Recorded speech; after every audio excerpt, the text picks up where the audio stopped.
Janasena party ఆవిర్భావ దినోత్సవాన్ని పురస్కరించుకుని మా పార్టీ అధ్యక్షులు పవన్ కళ్యాణ్ గారి ఆదేశాలు పిఠాపురంలో చిత్రాడలో సభ నిర్వహణ, ఇక్కడ వచ్చిన అతిథులందరికీ కూడా అనేక సౌకర్యాలు, ట్రాఫిక్ ఎక్కడ ఇబ్బంది లేకుండా, అదేవిధంగా జిల్లా ఎస్పీ గారు ఇతర అధికారులతోటి ఈ బందోబస్తు అరేంజ్మెంట్స్ అన్నీ కూడా సమీక్షించాం.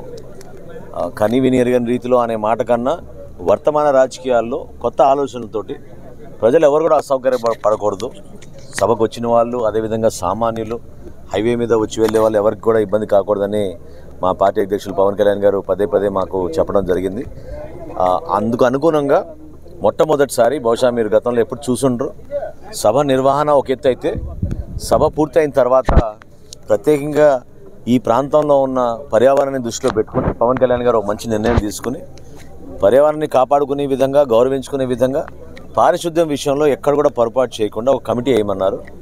సో ఒక 25 మందితోటి కమిటీ వేసి స్థానిక నాయకులందరితో కూడా ఇక్కడ సభ అయిన మరుసటి రోజు వందల సంఖ్యలో శ్రమదానం చేసి అందరూ కూడా కేవలం ఈ సభ ప్రాంగణమే కాకుండా ఎక్కడైతే ఫ్లెక్స్లు కట్టినా, జెండాలు కట్టినా అన్నింటినీ కూడా జాగ్రత్తగా మళ్ళీ తీసి ప్రజలకి ఎక్కడ ఇబ్బంది కలగకూడదు అనేది మా పార్టీ అధ్యక్షులు పవన్ కళ్యాణ్ గారు కోరారు.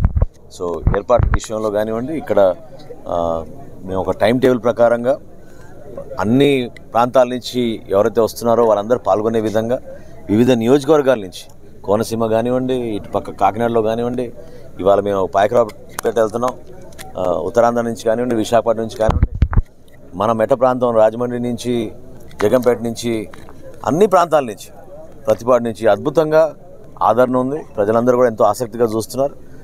గెలిచినాక మొట్టమొదటిసారి జరుపుకోబోయే సభ ఎల్లప్పుడూ కూడా గుర్తుండే విధంగా పిఠాపురం ప్రజలకి ప్రత్యేకంగా మేము కృతజ్ఞత తెలుపుకోవడానికి మాకు ఒక అవకాశం కల్పించారు పవన్ కళ్యాణ్ గారు. తప్పకుండా స్థానిక ప్రజలందరినీ కూడా గౌరవించుకునే విధంగా ఈ సభ నిర్వహిస్తాం.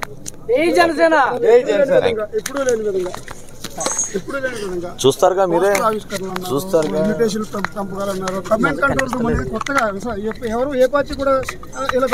అదే చెప్పే కదా, వర్తమాన రాజకీయాల్లో మీరే చూస్తారు జనసేనకి ఇతర పార్టీలకి ఉన్న తేడా. ఏ విధంగా మేము అందరం కలిసికట్టుగా సమిష్టిగా ఒక కమిట్మెంట్ తోటి మేము కార్యక్రమాలు ఏ విధంగా చేసుకుంటున్నాం మీరు చూశారు. శాసనసభ సమావేశాలు జరుగుతున్నా కూడా మా గౌరవ శాసనసభ్యులు అందరూ ఒక్కొక్కరు 2 నియోజకవర్గాలు తీసుకుని ఆ నియోజకవర్గంలో ఉన్న మా శ్రేణులందరినీ కూడా యాక్టివేట్ చేసి అందరినీ ఇక్కడ జాగ్రత్తగా తీసుకొచ్చి వాళ్ళకి భోజనాల ఏర్పాట్లు, మళ్ళీ తిరిగి వెళ్ళేటప్పుడు ఎక్కడ కూడా అసౌకర్యాలు కలగకుండా తీసుకెళ్ళడానికి అన్ని జాగ్రత్తలు తీసుకుని కార్యక్రమాన్ని విజయవంతం చేస్తాం. పెద్ద మాట పవన్ కళ్యాణ్ గారు మన ఉప్పాడ తీర ప్రాంతం మీద ఒక ప్రత్యేక దృష్టి పెట్టి దానికి సంబంధించి చేశారు. నేను TV9లో కూడా రిపోర్ట్ స్పెషల్లో ఉప్పాడ కోట మీద అవునండి, ఆల్రెడీ అంటే మొన్న క్యాబినెట్లో కూడా ఉప్పాడ తీర ప్రాంతం గురించి టూరిజం డెవలప్మెంట్కి హ్యాండ్ ఓవర్ చేయాలని ఒక ప్రపోజల్ ఆల్రెడీ పెట్టారు.